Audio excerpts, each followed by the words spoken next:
Tema letošnjega posveta je odvisnost od drog. Odvisnost je mnogo večji problem, kot se ga zavedajo starši, pa tudi strokovnjaki. Vprašanje pa je, koliko lahko šola na roditeljskih sestankih in govorilnih urah pripomore k večjemu ozaveščanju staršev, da bi prevzeli vlogo moralne avtoritete in vplivali na otroka in mladostnika. Razmišljati bi namreč morali bolj v smeri, kaj je prav in kaj ni prav, ne pa koliko je kaj všečno. S čim se naj torej ukvarja šola? Zagotovo z informiranjem staršev. Žalostno je to, da starši se ne odzivajo na roditeljske sestanke v tako velikem številu, kot bi bilo zaželeno, da ne prihaja na predavanja, ki jih šole organizirajo. Ker v bistvu ta predavanja so namenjena njim, da se informirajo, da dobijo informacije, kako lažje prebroditi to mladostniško krizo, kako lažje pomagati otroku in seveda, da bi bili informirani o teh novodobnih težavah. Ko preventiva zataji ali pa nima učinka, se otroci in mladostniki znajdejo v krogu samoobtoževanja in obtoževanja. V vzgojno-izobraževalnem zavodu Višnja Gora imajo njihovi uporabniki soočenje s samim seboj. Ja, mi v glavnem dobimo v vzgojni zavod tiste mlade, kjer je preventiva odpovedala.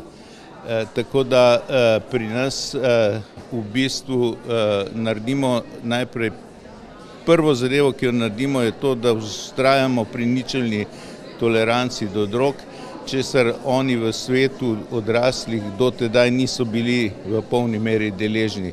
Pri mladih je pa že najrahlejše odstopanje, če mu popustiš in dovoliš 1 meter, bo skočil 2.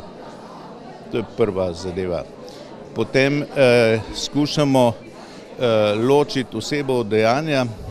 Mnogi pridejo z občutkom krivde, da so slabi, ker uživajo droge oziroma eksperimentirajo z njimi. Skušamo jim dopovedati, iskati močne točke, jih usmeriti v druge dejavnosti in dopovedati, da je slabo dejanje, ki ga človek dela, ne človek sam.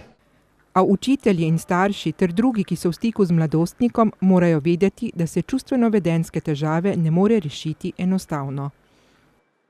Namreč pri čustveno-vedenjskih težavah večinoma pedagogi, učitelji, pa tudi starši, sorodniki, skratka vsi mislijo, da bi ta mlad človek znal, če bi hotel, zmogel, če bi hotel. To ni res. Ne nazadnje pa se je treba zavedati tega, da govorimo o kriminaliteti. Vsak mladostnik, ki trguje z drogo, je na eni strani storilec prekrška, na drugi strani pa žrtev tudi hudega kaznivega dejanja, za katerega je zagrožena kazen do 15 let. Prav pri otrocih in mladostnikih je prav, da se vsi dejavniki, s katerimi so v stiku, obnašajo do njih tudi preventivno. Tudi vloga policije je takšna. Da je policija samo eden izmed dejavnikov, ki deluje na področju preventivnega delovanja. Skrb za mladostnike oziroma obvarovanje mladostnikov pred drogami je zagotovo problem, ki zahteva horizontalen pristop. Torej, da vsi tisti, ki prihajajo v stik z mladostniki, opravijo svoje in tako bo tudi delo policije lažje. Skrb za otroke in mladostnike, ki imajo pravico do varnega odraščanja, je zato izredno pomembna. Skrb za mladostnike v tem kontekstu, če se pogovarjamo o drogah, je zagotovo pomemben del dela policije, zlasti preventivnega, ker namreč mladostnike je potrebno varovati pred vsemi oblikami kriminalitete. Seveda pa vemo, da kriminaliteta, ko pride do tako ranljive skupine, ima še posebej daljnosežne posledice, kar je še posebej izraženo v sodobnem času.